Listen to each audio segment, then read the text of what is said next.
Hi, and welcome to the podcast. Welcome to, get ready, the British Asian Other podcast. Oh my god, it's been named, it's been knighted, it's been established, it's been consecrated, it has a name now. Yes, welcome to the British Asian Other podcast, a name that I need to probably credit Arabella, because it was a name that she wanted to use for a project that never happened for her. However, there is background to the British Asian Other podcast. The British Asian Other bit is essentially a segment or a sign, I guess, from a lot of like the application processes that I'm sure you're familiar with when they do ask you your ethnicity. So usually when you go to that drop down box, it says British Asian something. So it might be British Asian Chinese, Pakistani, Indian, Sri Lankan. And yeah, that's where my guest is shaking their head right now at me. That's where kind of the name has been inspired from. So the British Asian Other podcast is what this podcast is. If you've made it to, I think right now it is episode 19, thank you so much. And yeah, it's only going to be a couple more episodes until we are finished with, I guess, this chunk of interviews with guests on the podcast. However, enough of the preamble, enough about the celebration of naming finally the podcast. Hi, I'm your host Ryan, a third year English literature student, soon to be graduate, and welcome to the podcast, which contributes to the current British Asian discourse while providing a contemporary insight from a Gen Z perspective.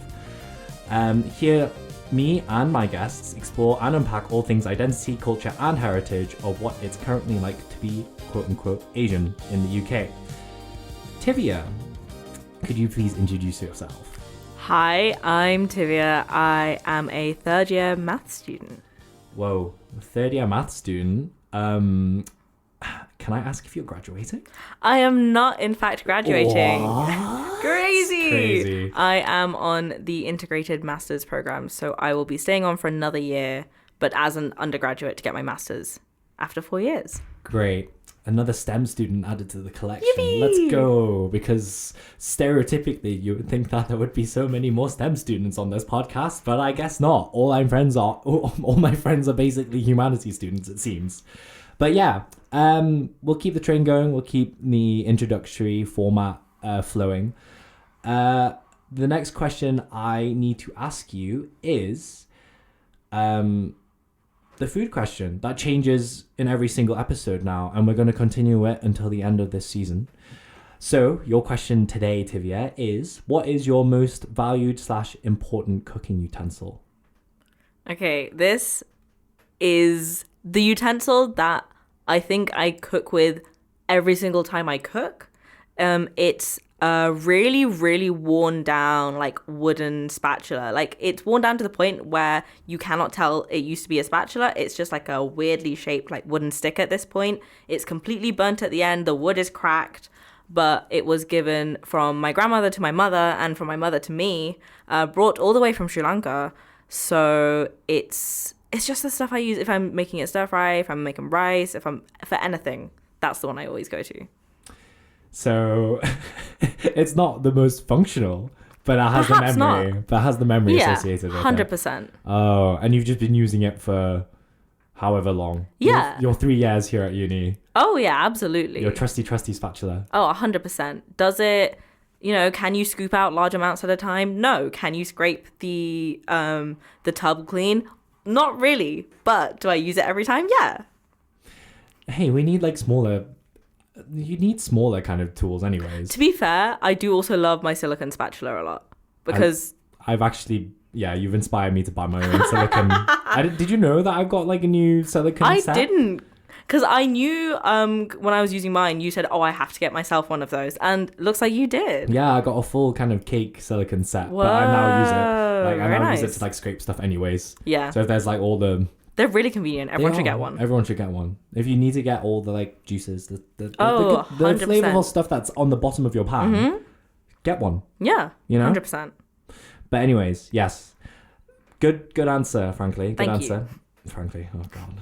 I'm starting to do it anyway. It's fine. It's fine. We've had this conversation already, so I'm not going to go into it. But Next question, just to start the conversation going, is the loaded question of where are you, quote unquote, actually from? What a big question. What a big question. Certainly one I've heard so many times in my life. Yes. So where I'm actually from is Sri Lanka. So my parents were born and raised in Sri Lanka, moved here in late 80s, early 90s, somewhere in that time period. But I have spent my entire life born and raised in Newcastle-under-Lyme, a town next to Stoke-on-Trent. It's slap bang in the West Midlands, right in between Manchester and Birmingham. So, another British born. Oh, yeah, absolutely. Another British born found. I haven't found many British born. Like, going and looking through kind of all the episodes now that I'm starting to prepare kind of scheduling of releasing these episodes of the podcast. I've just kind of like noticed that I'm just friends with a lot of international students. But like, yeah, I've had a few kind of like experiences from other guests talking about kind of the British Asian experience. And like, I've had other international students who I've approached and asked if they would be interested guesting on the podcast, being hesitant in coming on and saying that, yeah, I don't think I fit the bill because I'm not British Asian. So it's been quite interesting trying to kind of like encompass the British Asian, or argue kind of what different facets are part of being British Asian. What counts, right? And like, yeah, the main kind of like argument that I've made is that, yeah, you spent 3 years in Britain being Asian. Yeah, okay, you weren't born in Britain, so like you'll have a completely different experience from someone who was British born Asian, right? But I'd still argue that you still have had a experience of being Asian in Britain. 100%, yeah. Even if, again, like you've only been here for 3 years, or less than 3 years, as a matter of fact. So yeah, great. We've added another British-born Asian onto the podcast. Great. We love the representation. But yeah, Newcastle-under-Lyme, formative years, I'm assuming you've spent in Newcastle-under-Lyme. Yeah, I was born in the Royal Stoke Hospital, which is the big hospital right on the edge of Newcastle-under-Lyme. And yeah, grew up in the same house, went to Newcastle-under-Lyme school, the whole thing, it's very like middle class, like retiree suburbs kind of area, if you want to get like a picture in your mind. So like, let's dive into it. Primary school, secondary school education, like how was it for you? Like, I'm assuming Newcastle-under-Lyme is a very kind of like white neighborhood. Like 100%. There is not a lot of diversity, let's put it that way, within that region of the West Midlands. Oh yeah, it's for the longest time, my family was the only non-white family in our little block. More recently, I think, maybe like somewhere between 5 and 7 years ago, another family moved in who are also like brown skinned. But yeah, for the longest time, very white neighborhood. But I sort of never, like as a child, I never really like thought about it, because it was like, you're a child, you're all children, no one really cares. It's like, who's got the coolest Beyblade on the playground? Like that's what counts. So for the longest time, it never really like clicked to me. But when I got to sort of secondary school is when it like actually sort of, I began to process like, oh, I am different in this kind of way, because I realized my upbringing was different in that my parents were a little bit stricter than other parents. And, you know, there were like stuff like when I went to other people's houses, like I would naturally immediately take my shoes off, and some people were like, no, it's fine, bring them in. And I was shock horror. Like gasping aloud. As a child, I sort of like didn't process. Oh, and the one thing I always really remember is in a lot of Asian cultures, when you're referring to elders, it'll always be like name auntie or like name uncle or something like that. So when I went to my friends' houses and I would like meet their parents, I'd be like, oh, what do I call you? They'd say, oh, you can just call me by first name. And I was like, no thanks, I'll call you by like Neve's mum. Like, I'll do that instead. Thank you, I'm okay. Because I found it too strange. Yeah. No, honestly, I completely agree with that. Where it's a bit odd when you can call the parent of your friend the name just on first name basis, and you're just like, just a little bit unnerving. Because it's just something that I never experienced once in my life. No, honestly, like, yeah, I've had a similar experience where I've been invited to like some other friend's house in like primary school or whatever, and then they would just be like, oh yeah, just call me that, and I'm just like, it just feels so icky. Yeah, just as a child with like no concept of like, you know, politeness or like social rules, I was immediately like, no thanks, I'm okay. And then on that, always bringing a gift when I was gonna go hang out at a friend's house. Always like a little box of chocolates or whatever. Yeah. Which is the way. It is the way. Yeah. We've already had our episode on hospitality, but thank you for adding onto that. It's not just that one person. Oh yeah, 100%. It's not just that one person. It's. I feel like a lot of people will resonate with, like, again, unnervingly calling your friend's mum their first name. Yeah. But I guess moving towards a topic that we wanted to discuss when we were having our little chat before the podcast was, I guess, the approach to education. I think specifically for you is quite unique. I mean, yeah, elements of it I resonate with, and I think a lot of other Asians will probably resonate with as well. Like you've already like touched on kind of very strict parents, and we'll delve into that later. But I guess one big thing that I thought was very unique about your formative years and how your parents kind of helped you approach education was kind of like, I guess, how it's impacted you at university now. Like all of the stuff that you've told me prior to in our conversations about our childhoods and whatever. It's very much, I think, influenced the way that you approach maths now. Oh yeah. I think it's had a massive kind of impact, and probably one of the bigger reasons why you're doing so well at maths right now. So if you would like to give an insight to the listener. Yeah, of course. So for context, my dad is an A&E consultant. My mum used to be a math teacher. Now she works from home. And growing up in Sri Lanka, where it was very difficult to quote unquote like be seen as successful, like the kind of successful where like a parent would go, oh, my son's doing this or my daughter's doing this, you know, that kind of successful. Like the only way to do that was like super high achieving in like education. And also when like civil war and stuff was going on, that was seen as kind of the way out. So education was always extremely important to my parents because it was kind of all or nothing on education. So it was like, that was an ideal that was kind of passed on to me.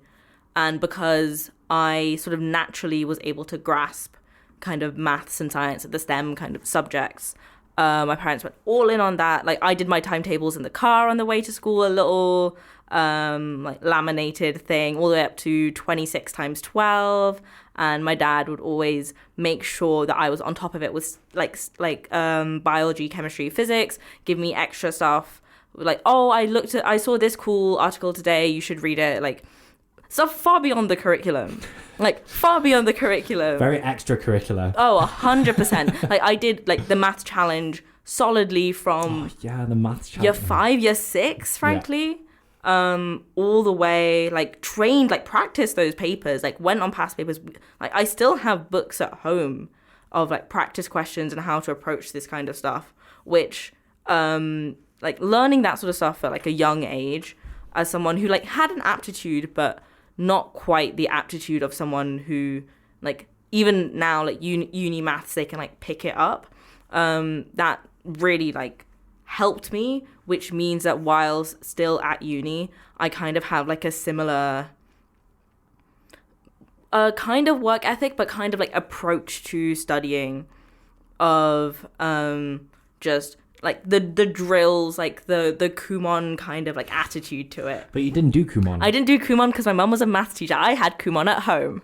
You didn't have to pay for it. Nope. It was free. Yeah, no, genuinely, I think my mum was asked to do Kumon at some point, and she said, I'm as too in like busy. a teacher for Yeah, Kumon. yeah. Oh. So like we had some of the worksheets and stuff, and like occasionally people would come to our house and do maths tutoring. But yeah, it was all sort of like drilled in from like the youngest, not quite the youngest age. Like I still had fun, guys. It's okay. But I think because I also like had like a love of maths, a natural sort of aptitude for it. Because even though like I was able to like pick up English and like some of the humanities stuff up like quite well as well, because STEM was seen as, in quotes, like the successful option. My parents were like, "Oh, you're doing fine in English? Great, don't care. Here are your timetables." Like literally in the car, me and my dad would compete to like see who can work it out fastest. Yeah. Because that was, I had fun, guys. I promise, but that was fun to me. Sorry, I need to jump in here. Yeah. I need to fill in the silence. I can't just let that go, can I? Nope. But yeah, no, like I've already heard all of this. Like my opinion on all of this is just like honestly, it was like quite impressive. Like the childhood that you had, that like even in the car, you were just, maths was very much surrounding you at all times. Oh, 100%, you know what I mean? Yeah. So like, which I feel like gives you a good tool as well. Oh yeah. Like it's not only just like for uni assignments and stuff like that. It's not only for just uni work, but I think just in general, like this being surrounded by maths is very much set you apart from, I think, a lot of other students when it comes to like maths and just in people in general. Like, okay, I'm speaking as a humanities student. I haven't really touched percentages in a while. I'm a bit rocky. I did A-level maths. Again, matrices. Yeah, I know about them. Imaginary numbers, I kind of know about them. But like, you know, like you have such a grasp on maths, and your mathematical ability can be applied to so many levels. Yeah. Like it's not only just like the high level, conceptual level, abstract nonsense, quote unquote, of university maths, but you can also apply it to quite like just more like day-to-day stuff. Where I think a lot of people are losing that kind of ability. Yeah, I think so, especially not to sound like those damn kids with their damn phones. Yeah. But especially like, you know, you have a calculator so easily. Yeah. But like I guess the kind of like skill that comes with being able to do mental maths, regardless of which tricks you use for it. Say, for example, if it's like, 6 plus 7, then you can do 6 plus 4 plus 3, so you can group aside a 10 and then have the other 3 to make 13. Like regardless of the tricks that you have for it, there is like a skill to it that I feel like I had a trick there. Oh yeah, what was your trick? Go on. 6 plus 6, 12 plus 1. 17. There we 13. go. There you go. But yeah, anyways, I think that's just so that the listeners know that I have a semblance of he can do it, guys. He can do it. Guys, I can do it. But yeah, no. Again, finally got a Asian who's doing maths on the podcast, which is crazy. Yeah. I think I've had a few other Asians who are like doing like biomed and like some other like, sciences maths, and stuff. Philosophy. Yeah, maths and philosophy as well, but like just pure maths. Like, yeah, one of the letters in STEM. Yeah. The stereotype. Hey, I'm not doing computer science. It could always be more stereotypical. It could be all. Yeah, it could honestly. Yeah, it could. But anyways, continue on with your life story, I guess. Another kind of topic that I wanted to highlight as well in the conversations we had before the podcast is, I guess, kind of the swerve away from culture, or how I think framed it in like previous podcast episodes as like someone shrugging off their culture or shrugging off kind of their ethnicity. Like I've briefly mentioned like other people's experiences, and I think I've overtly said that, I personally haven't really experienced this because, but I know it's a very common one when it comes to Asians that are born in Britain. Yeah. So we've had this discussion already. So I feel like it would be a good insight for the listeners to hear someone's first-hand experience with that, I guess. Yeah, I think so. I think partially because a lot of like my approach to education came from like my culture, my background. It was all very rooted in there, that by the time when COVID hit, which was for us our GCSE year, I was so burned out of everything because I'd done every single maths past paper, I'd done anything that like could be done, I'd done it. And because that was so tied closely to my culture and how I was brought up. And then also in COVID, we all spent a lot of time just like me, myself, and I, especially because I'm also an only child. My dad was working at the hospital all the time. My mum was working from home or like doing stuff in the garden, this, that, and the other. So I had a lot of time with myself, and worked out at some point during that that I was queer. Specifically, I worked out that I was bisexual, slowly figuring out that I was also non-binary. And I think that realization, because it was so at odds with my cultural identity, like the religion I'd been brought up with, that I sort of, because it was something new and I finally, like, all these thoughts that I finally had a label for it. I finally could verbalize it. I finally had something that I was like, oh my gosh, that's it. That's me. That, because it was so at odds with my, the culture that I knew, I really swerved away from it. Because like, oh, God doesn't accept me. My family will never accept me. This, that, and the other. So I really swerved away. Like, I stopped praying. Like, I spoke Tamil like a little bit less at home. I really sort of began to reject it. Like, I didn't listen to Tamil music anymore. I watched fewer Tamil films with my parents. And there was a really sharp turn that I took, because it was two parts of me that I saw to be at such a clash. And I was, because specifically my cultural identity was so antagonistic towards my queer identity, and rather than the other way around, that I decided to bin the cultural identity, quote unquote, and really focus in on my queer identity. Like, consumed a lot of queer media, and especially just coming out of COVID, had a very queer friend group. I really sort of shunned it, pushed it to one side for like quite a bit. Okay, awesome. Thank you so much for sharing. Honestly, like, I know it's like it's a very sensitive topic, I think, especially since it's such a common experience with a lot of Asians that are born in Britain. Like, again, I said this prior to the podcast, how my sister essentially like bared, I'm very fortunate that I had an older sister that very much bared a lot of the turmoil that comes with like figuring out. Yeah, bore the brunt of it, right? Of like figuring out, yes, your Asianness, but in your case as well, you've got your queerness to navigate as well during such a weird time of COVID. Oh, truly. Let's put it that way. It's a very weird time. But I guess another question I want to pose to you is, like, if you could go back in time and have a maybe sit down talk with your past self about all of this, about such a sensitive topic. I know this is very much thrown on you. I very much have just come with this question out of nowhere.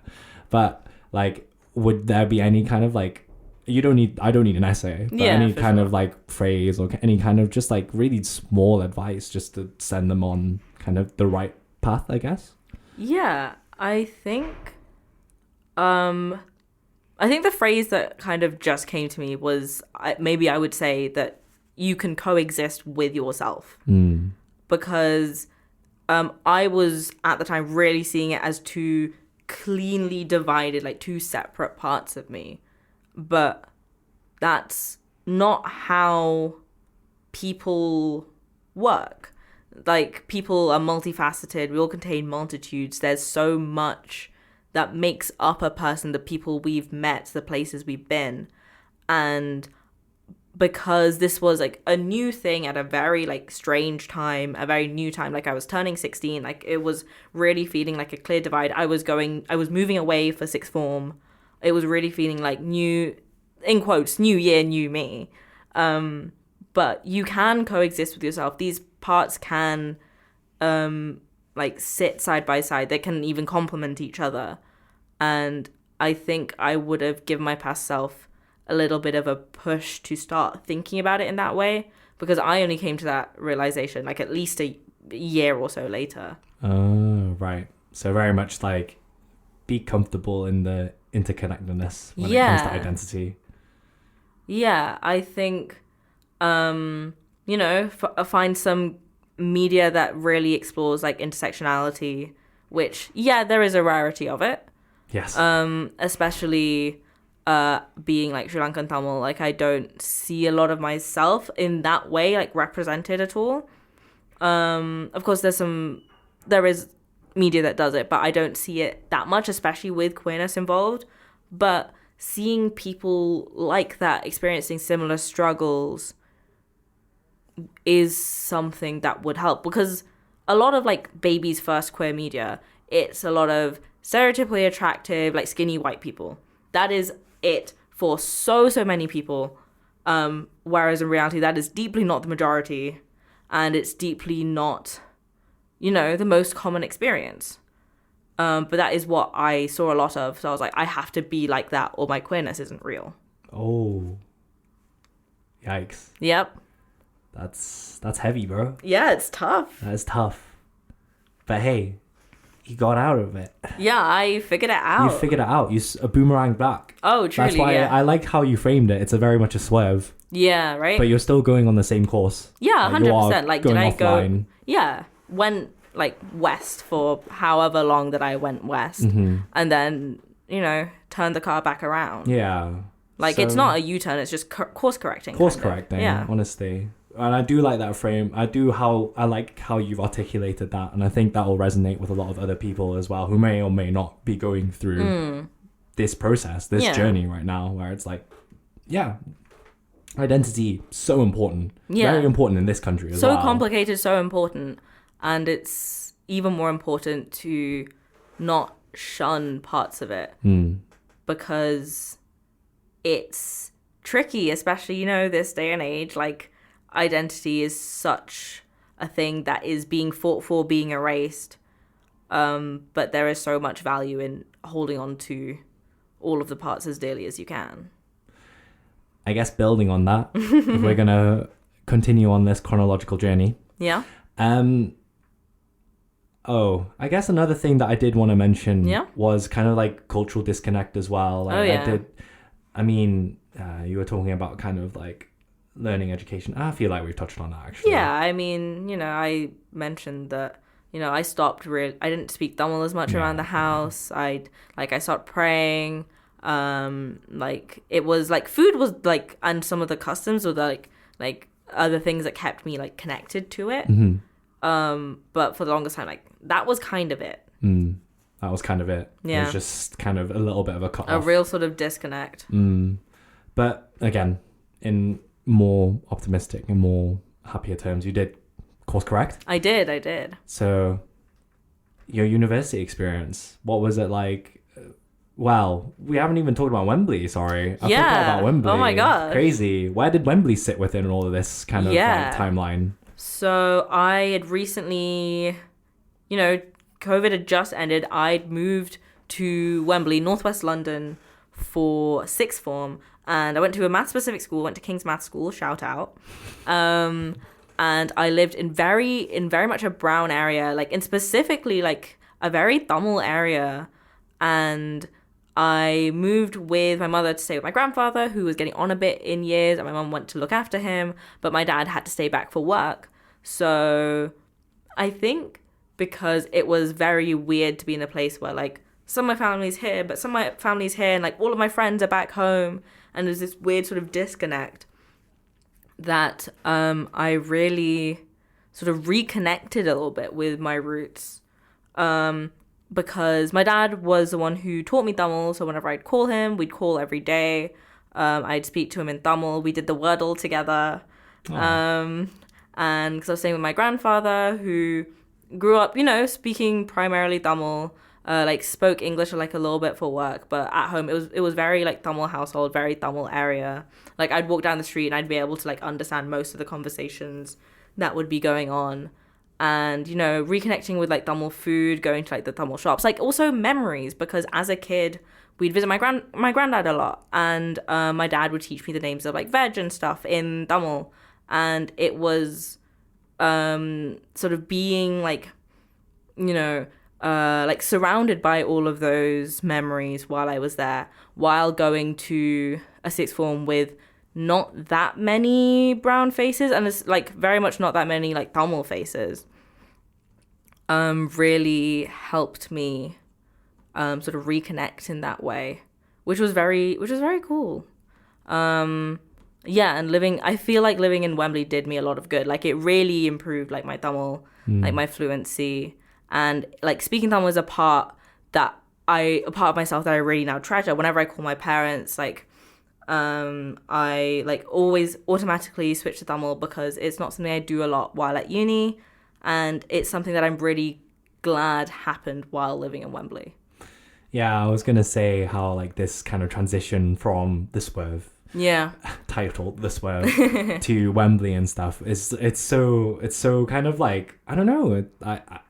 I'm a little I would be so grateful if I had experienced that. Yeah. Kind of that journey of just like, okay, you've in yourself, like your soul essentially has kind of come to terms with your own Asianness, your own queerness, and then you go to Wembley and then you're surrounded by that. Yeah.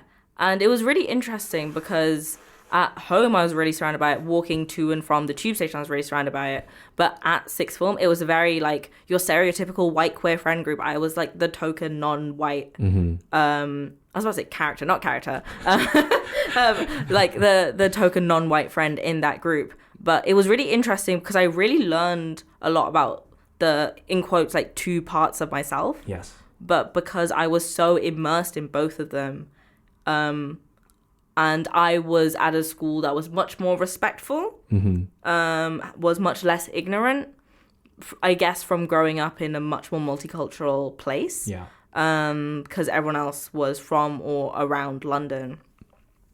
I felt more so that I could bring up my culture from home. And, it's the classic, like, I could bring my food from home and no one would be like, ew, that's gross. What are you eating? Like, that kind of, I felt like I could share my culture with my queer side, which really helped, I think, like, bridge the gap a little bit. Amazing. No, honestly, that's more insight that I was looking for. Like I've had this conversation with you before, but I never really like kind of pieced the two things together. Like I knew that you had lived in Wembley, and I knew you had kind of like did your maths sixth form in London and stuff, but I never actually bridged it together and how they both kind of very much interconnected. Yeah, neither did I until right now. Great. Amazing. Podcast is doing great now. It's doing excellent work. It's doing excellent work. Okay, we are slightly running out of time, but I'm going to give us a little bit more time considering that I have yapped a lot. I have not given you enough space to yap enough, in my opinion. But just final question, briefly, maybe just summarize. Yeah. Just, I guess your university experience, so going from Wembley maths sixth form to Warwick Uni, how did Asianness kind of navigate itself or maybe develop when you rocked up to Warwick Uni? Okay. This is really interesting because I, in first year, Freshers Week, went to, the cultural societies, the religious societies, and really found that I didn't seem to gel with any of them. I didn't feel like Tamil enough. I didn't feel Sri Lankan enough. Because a lot of the people who are parts of these societies have been brought up in Sri Lanka or speak Tamil a lot more fluently, or if they are Indian, speak a slightly different kind of Tamil that I slightly have to like reset my brain to. And I didn't quite feel like I was a part of those. And funnily enough, similarly, I didn't join or participate in any of like the pride societies either, because I felt like I wasn't quite of that kind of queerness, if that makes sense. It felt like a very specific kind that I didn't quite gel with.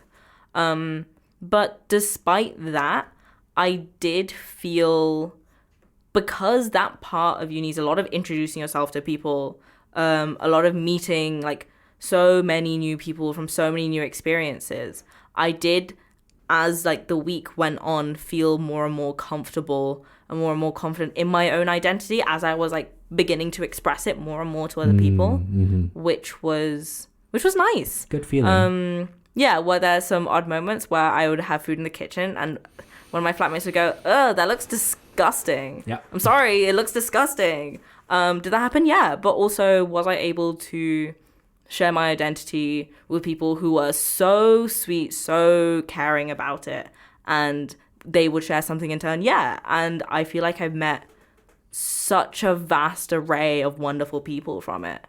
And the feeling secure in my own identity has helped me share experiences with other people that maybe I wouldn't have seen from them, or maybe them feeling like confident enough to share things that maybe I wouldn't have shared quite as much back.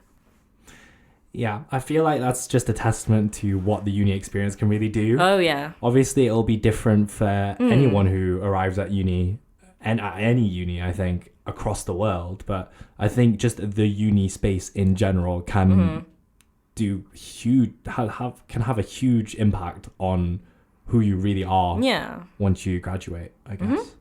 But yeah, thank you for briefly summarizing that out. That was a very eloquent Thank response. you.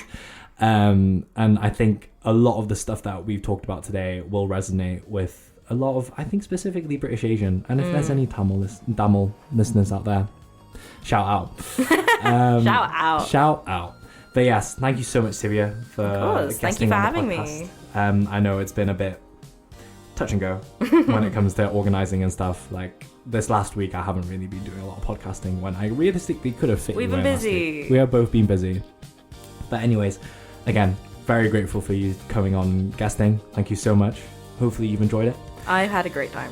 To the listener, hopefully you've enjoyed us having a little yap about just being fundamentally the British Asian. Like this is very much like we're touching on the major themes of being British Asian. But yeah, hopefully you've enjoyed us having a little bit of a conversation about that. I've been your host, Ryan. This has been the British Asian-Other podcast, and I'll see you in the next episode.